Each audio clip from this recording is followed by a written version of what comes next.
And if we could get Mark Ericksen come up, please. Round of applause for Mark as well.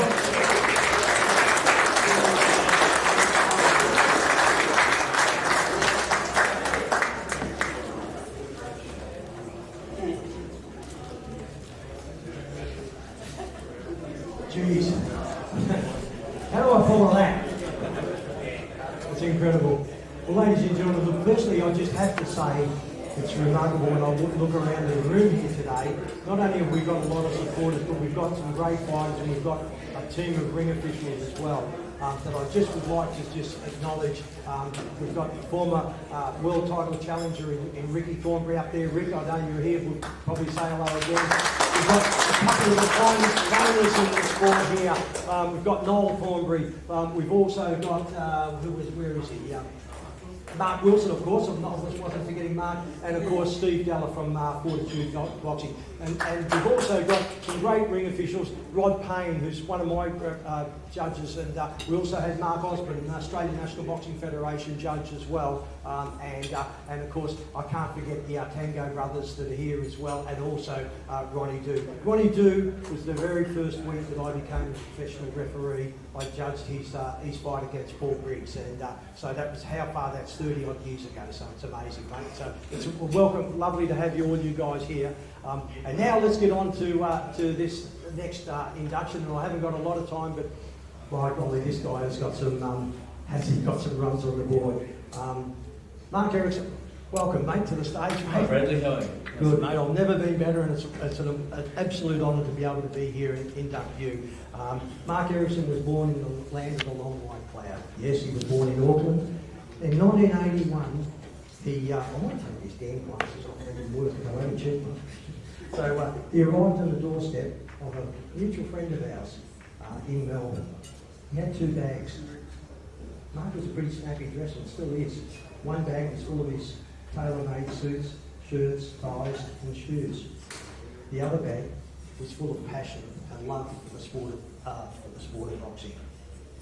He never let that go. It took him a little while. His goal was to find a gym, get to know a few people around Melbourne, and to find a gym and get involved in the sport and to achieve his passion, and that was to promote professional boxing. It took him a little while to settle into the Aussie way.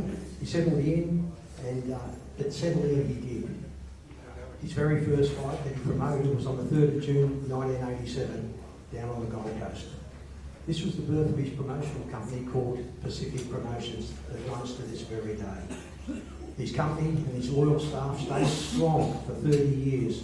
This was the vehicle that Mark used to promote an incredible 57 plus fights. I actually debate that because I'm pretty sure it's well over 60 fights, and I'll explain that in a moment. And they were all successful events over a 30-year period. Right up until 2017, this delivered Mark the title of the longest-serving boxing promoter in Australian boxing.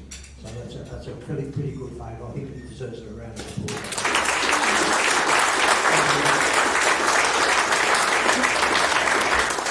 On top of the 57, 60 fights that Mark promoted, and I know this from first hand because I worked on a number of them myself, right? I actually cut my teeth refereeing on Mark's shows when he did them at the Southport RSL and a few at the Magic Millions on the Gold Coast.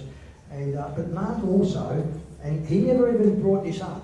It only came up when we were talking about the number of fights that he did, and he forgot.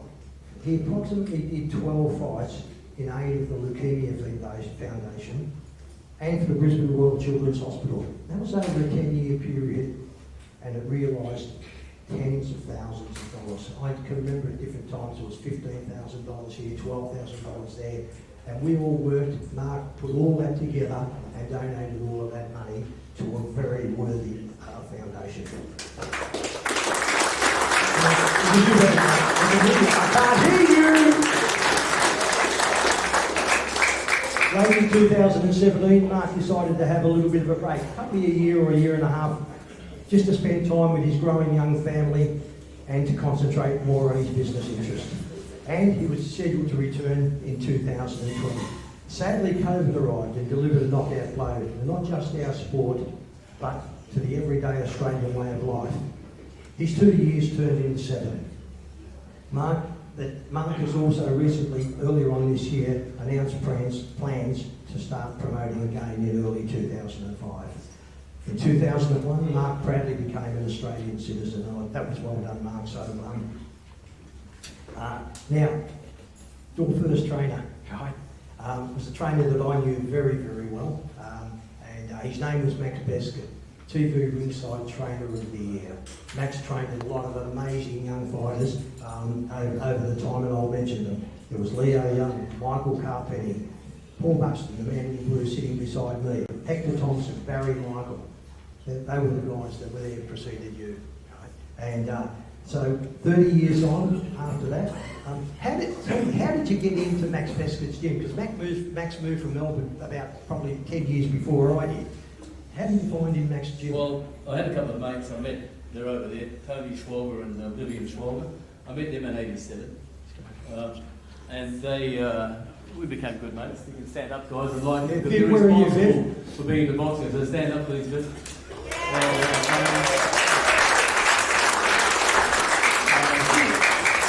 I'd like just to add that I was in Viv's corner when he fought for the Australian Cruiserweight title in Melbourne many, many years ago, before I was a referee.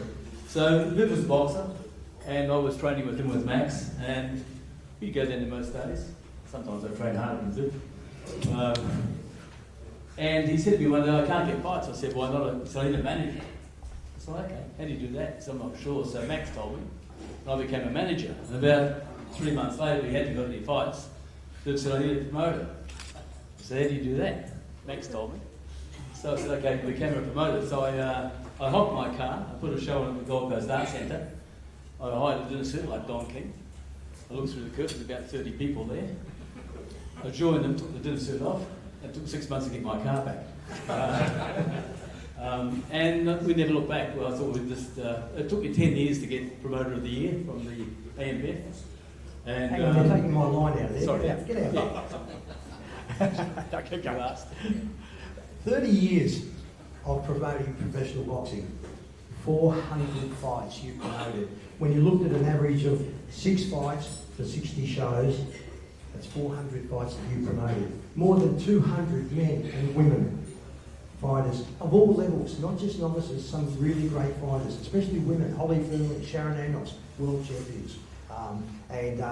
Incredibly, you've promoted a lot of contestants from the United States, United Kingdom, Australia, New Zealand, Tonga, Samoa, and from all regions of the South Pacific.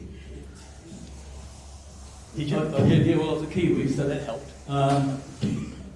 And when I started, I made friends with a fellow called Bruce Zane, who was a New Zealand boxing trainer. He's gone now, God bless him. And we struck up a good friendship, and there was lots of Kiwi fighters and island fighters over there from Samoa, Tonga, Fiji that wanted to fight. And I was promoting in Australia, so it was a natural resource for me. So I never short of opponents.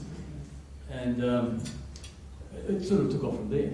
And then one thing progressed to another. I left the Gold Coast and promoted around Australia. Then I went to Fiji and did a show there, and Samoa did a show there, and a few in New Zealand.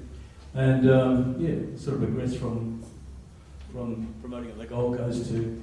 Mark, one of the rarities of promoting today was that you match made every fight that was on your show. What was the rationale behind that? Was it that you wanted to maintain control of the matchmaking or maintain the great level of fights that you promoted? Because you match made every fight. You had no favourites. You said that many, many times. You had no favourites. But a lot of your contracted fighters were defeated because you matched them, whether they were dangerous fights or not, which is against the run of play of what we've got today. Wasn't meant to happen. No, I'm joking. When I looked at boxing from an outsider's point of view, there were a lot of fights that shouldn't have taken place. People shouldn't be competing against each other. They weren't qualified. They weren't up to that level. And I decided really early in the piece that I would promote and manage fighters and match them accordingly. And my guys won on their own merits, or they didn't. Times they lost was devastating, obviously, particularly when you're paying for sanction fees for titles and other things. One of my guys fought. He's not here today. He's in Sydney.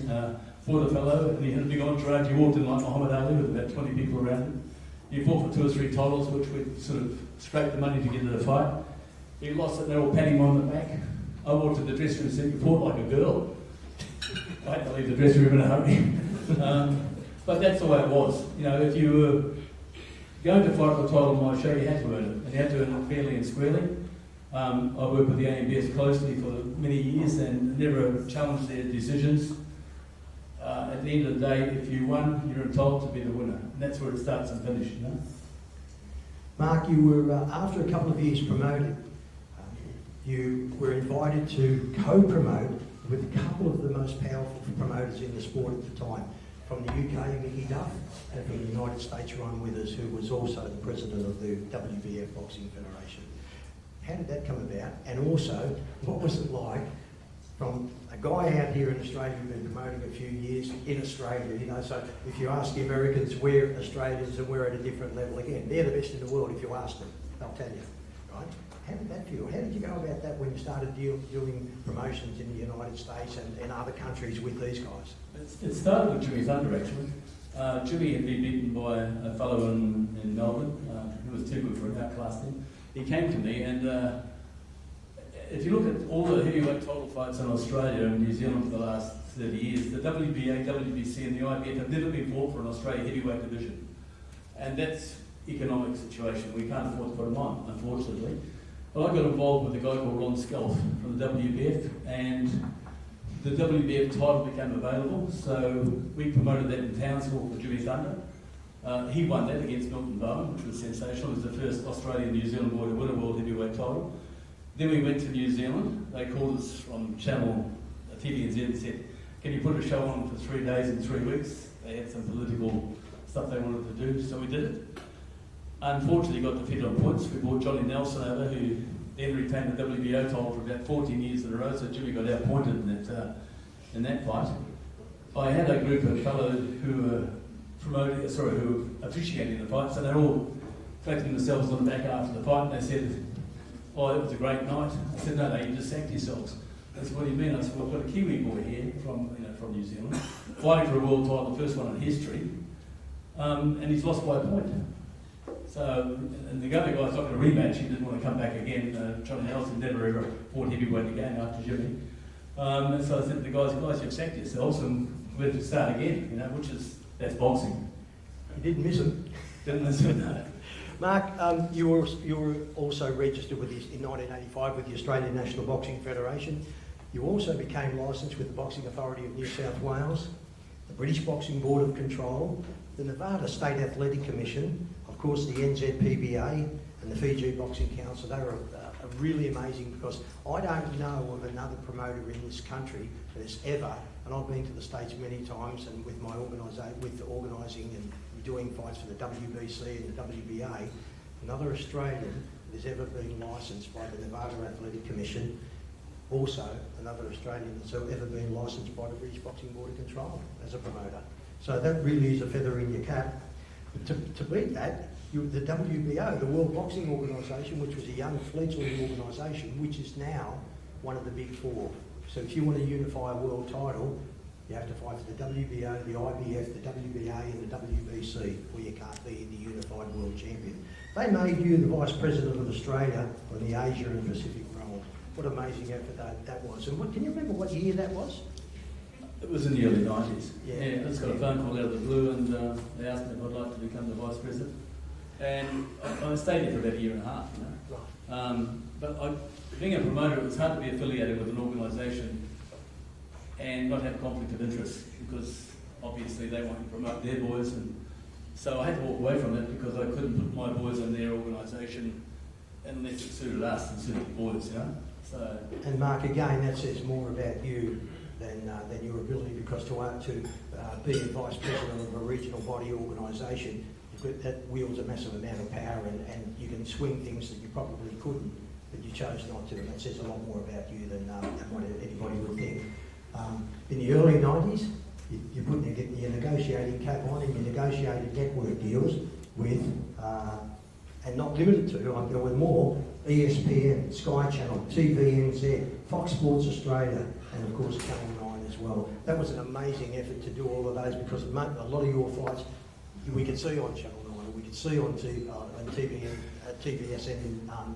TVNZ in New Zealand, I'll get it right in a moment, and even on Fox Sports, you know, we'd turn the TV on one night and there's one of your shows on. So that was obviously a real feather in the cap. Was it worthwhile doing all of that? I mean, I know I worked for Fox Sports for 22 years as a commentator, so was it worthwhile in that area? The recognition? I wouldn't swap it for all the tea in China. That's what I was doing. I loved it. That's why I was there.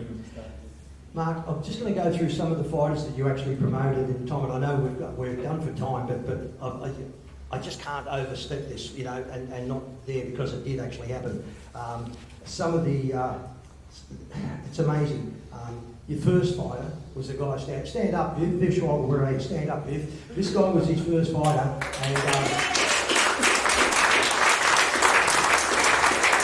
let me tell you, if there's a more loyal, genuine, hard-working, durable fighter than Viv Schweiger, I'm yet to meet him. And he's a lovely guy. He's not going to like me saying it, Viv? But because he's a very humble guy as well. Viv, was he the original reason why you ended up in Max Peskett's gym? He was, yeah. It was training there, and we became good mates, and one thing led to another. The fighters after Viv, or with Viv, I should say, were Jimmy Thunder. He made a real impression, not only here in Australia, but across the world. He fought in New Zealand, Fiji, Samoa, the United Kingdom, the United States, all under your management. He won the, I'll tell you the titles he won. He won the Australian title. He won 22 of 27 fights under you. He won the Australian title, the OPBF, the Oriental Pacific Boxing Federation title. The Oriental, if you don't know, the Oriental Pacific Boxing Federation is the oldest regional body in the sport today.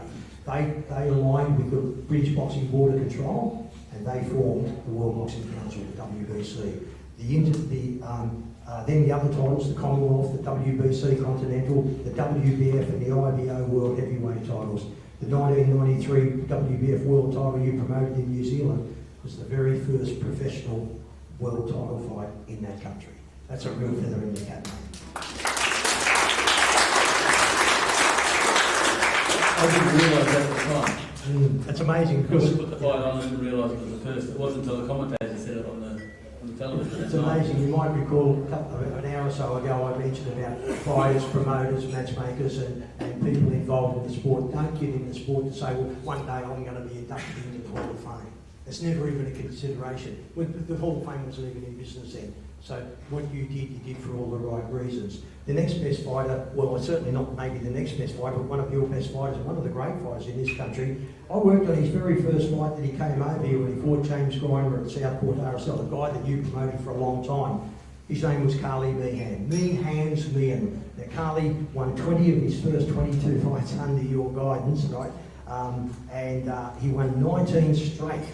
Immediately. At heavyweight, Carly won numerous titles including the Australian, the OPBF, the IBF Pan-Pacific, the WBC Asia Pacific, the Commonwealth title, and he fought for the Queensland, New South Wales, Victoria, Auckland, Fukuoka in Japan. He beat a very good fighter over there. As you know, Japan have only ever had one big heavyweight fighter, and Carly went over there and beat him. He also fought in London in the United States, all being promoted under you. And he was a very good friend, and is a still good friend to this day. Absolutely is, 100%. Ted Kofi, another young guy, had 7 out of 9 fights under your management. He won the Australian Cruiserweight title, he defended that twice.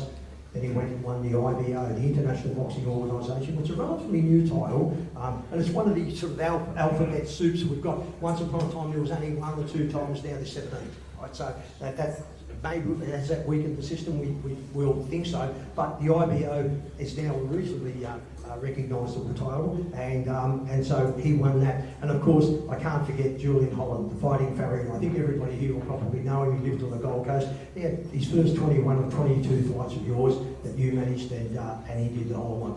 Other prominent fighters that you promoted were, that are here today. Isn't it amazing? It's just ironic that Colin Wilson is going to be inducted into the Hall of Fame today.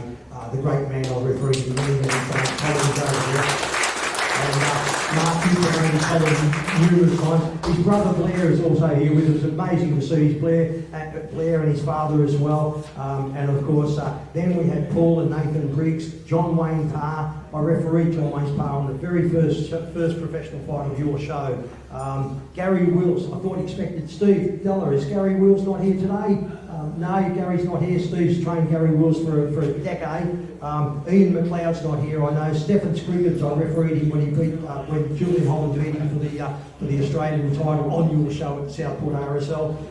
Adam White, the great Sakurai Bay from Fiji. Glenn Kelly, Craig Peterson, Bob Mirovic, Selwyn Curry is here. Sel, where are you? Ronnie Do, you're over there, Ronnie. You're not hiding. Sel's over there, Ronnie's over there, so don't hide. Darren Ovar, he's not here, couldn't be here. Holly Fernley, world champion out of Melbourne. Sharon Anios, I refereed her when she won both her world titles. And of course, the beast, John McGarvey, former world champion. He came over under your guidance, fought for you and beat everybody while he was here. And what an amazing effort. In 1995, you were licensed by the ANBF Queensland, and then in 1997, you were awarded the ANBF Promoter of the Year. But not only the Promoter of the Year, you were also awarded you were Manager of the Year in 1997. And just to prove it wasn't a fluke, you came back and repeated the dose in 1998. That was an amazing effort, Mark, and would have been a good feather in your cap back in those days. It was unexpected, but it was quite an honour to be voted that year. I appreciate it. Your guests today here with us is amazing. I know you've got 2 tables full. I know you're proud daughters both, and I know them both when they were kids. Charlotte and Presley. Presley's joined by her partner Michael and her mum Samantha, and of course your brother Leif and your sister Sally. Where are you guys? Hold your hands up. Come on, put it up. That's part of the Ericksen family. So ladies and gentlemen, today it's been my absolute pleasure to recognise and acknowledge the dedication, the achievements and the contribution to the sport of boxing by Mark Ericksen of Pacific Promotions. On behalf of our President, Mr. Scott Tweedy, and each of our hard-working board members, we're delighted to formally induct Mark Ericksen as a non-combative associate into the Queensland Boxing Hall of Fame for 2024.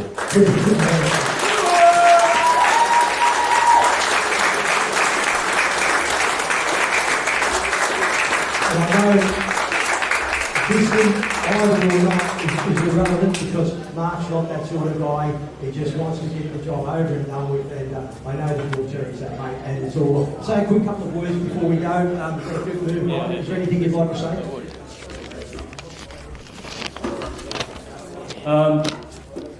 Brad said earlier that you have a mob. In New Zealand, we don't have mobs, we have tribes. My father's Maori, my mother's Irish, and our tribe is two-footed. Told you black fellas were superior. You've had it all day, you can be chumps. No, we don't. We have tribes. But I'd like to think that I came here and I got a mob, and you're all here today. You're my mob. So thanks for being here. I really appreciate it. And before we close up, I just want to, in my career, I've come across a lot of good people. And unfortunately, there's quite a few that aren't here, and I'd like to just read their names out. You'll know them all. One was Oka, who was my right-hand man. Oka's not with us any longer, he passed. Jimmy Thunder, he's gone too. Seth Waters, who trained Jimmy, we all know who he is as well. Maxi Peskett's gone. Bridge Sane's gone. Jimmy Young from the AMBF, God bless him, gone. Jack Rennie. Carrick Belton from the New Zealand Boxing Association. Gary McChrystal, they're gone. We would have had another 3 tables here. Jamel Shah from Fiji, Bob Nair, the Fiji Boxing Council, Francisco Martinez from the WBA, Billy Mears from Samoa, who put all the Samoan dancers and singers together for Jimmy Thunder when he fought in Townsville and in Auckland. Terry Maguire, boxing stalwart, my right-hand man in New Zealand. Rodney Finley, in senior and junior. Rodney was fought under Kid Corbett at about 70 fights. And Joel Clifton, who fought on my show in 2016 and Darwin unfortunately lost his life shortly after that. I just want to say, you can't be a promoter without people around you. You can't be a promoter or manager without a team. And all these people contributed in a massive way for me to get to where I am today and get this beautiful award, and I really appreciate it. I've already thanked Tony and Bert, my ex-wife Samantha, who worked with me for 10 years in boxing. Ian Goff, my ring announcer, can't be here today, unfortunately. Melissa Burrows, who's suffering from cancer at the moment. Colin Wilson. We never had a contract. He fought for me, I don't know, probably 20 times. It was a handshake deal. He never said no. He always turned up. And it was a pleasure to do business with him. He's a champion of a man and a champion boxer. And I'll never forget you, Colin. I wish you luck. If I managed, you might have a world title too.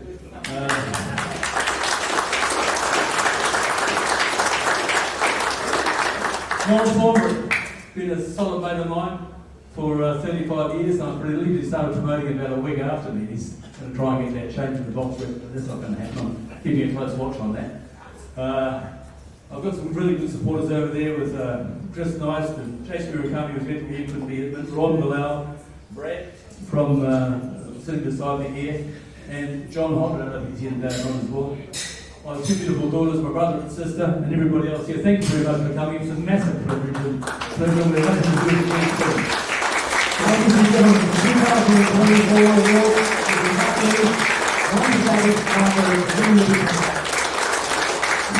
Thanks very much, Mark. Thanks very much, Brad. Thank you very much, Brad, for a great interview. And a round of applause for Brad as well, ladies and gentlemen. Okay, thank you very much.